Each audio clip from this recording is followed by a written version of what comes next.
We're the state agency for aviation in Texas, and we deal with small general aviation airports that aren't served by the commercial airlines, and try to help them improve and use their airports to the maximum utilization they can.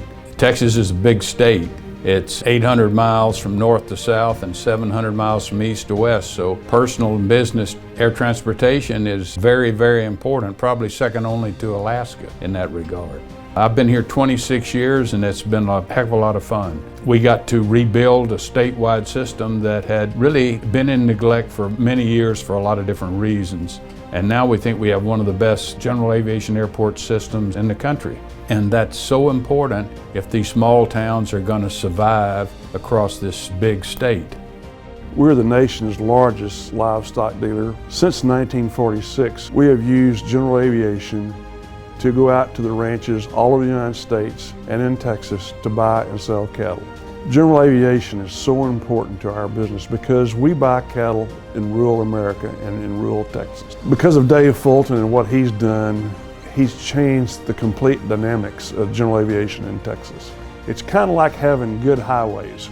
If we've got good interstate systems, it's good for commerce. Well, people need to understand if we have good runways, good nav aids, good facilities, it's good for Texas.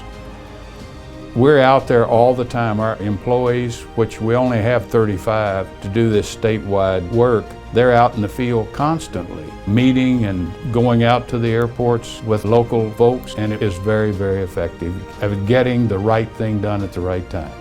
Every year, there are more than 5.7 million general aviation flight operations in Texas.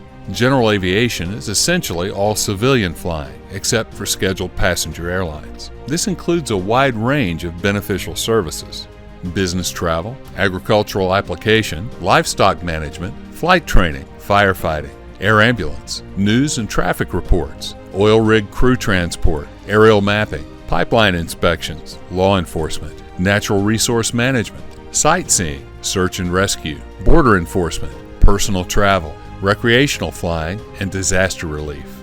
During hurricanes and after hurricanes, you're evacuating people. General aviation is there. They're bringing in supplies. They're taking out people.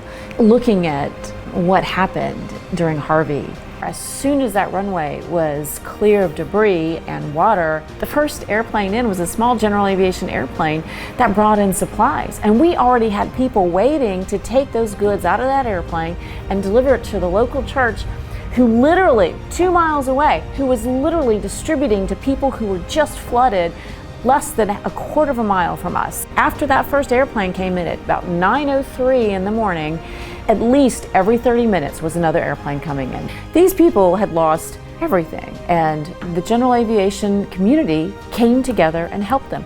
Texas ranks number 1 among all states in many aviation categories, including aviation jobs, number of registered aircraft, total air ambulance bases, and business aviation activity. Corporate aviation is transportation. A business aviation airplane is a time machine. We would just determine if you have 5 guys going to a very difficult place to get to, because it'll take those guys a week and a half to get up there and get back and spend 2 days working if they go on the airline.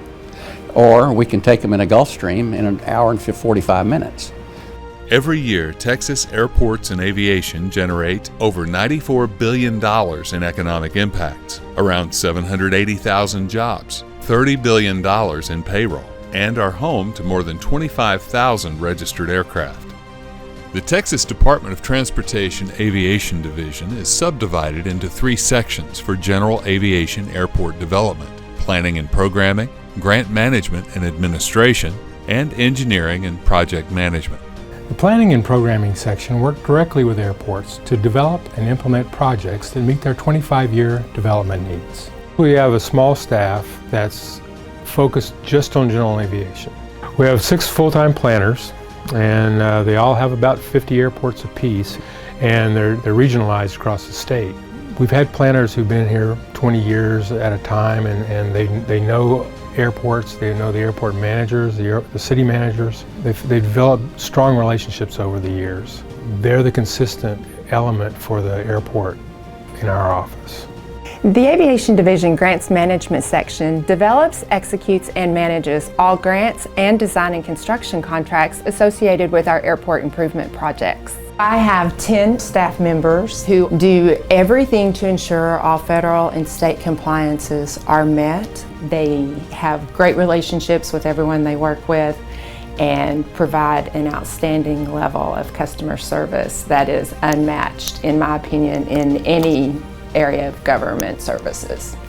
It's very rewarding to hear how a project we just helped complete has contributed to the quality of life, the economic development of the community. It's a big win for the taxpayers. We make certain we spend taxpayer dollars efficiently and wisely and don't misuse state funds. We oversee and guarantee the finished product, and the sponsor will be satisfied or will fix it. It's taken a guy like Dave Fulton and some great people working for him, but almost every airport in Texas has been touched by this organization. If you go to any airport in Texas, the odds are there's been quite a few projects already done there by Aviation. And thanks to the leadership of Dave Fulton at Aviation, Texas now has the best airport system, not just in America, not just in the world, but in the universe. And we want to keep it that way. Our goal is to have the best statewide general aviation airport system in the nation.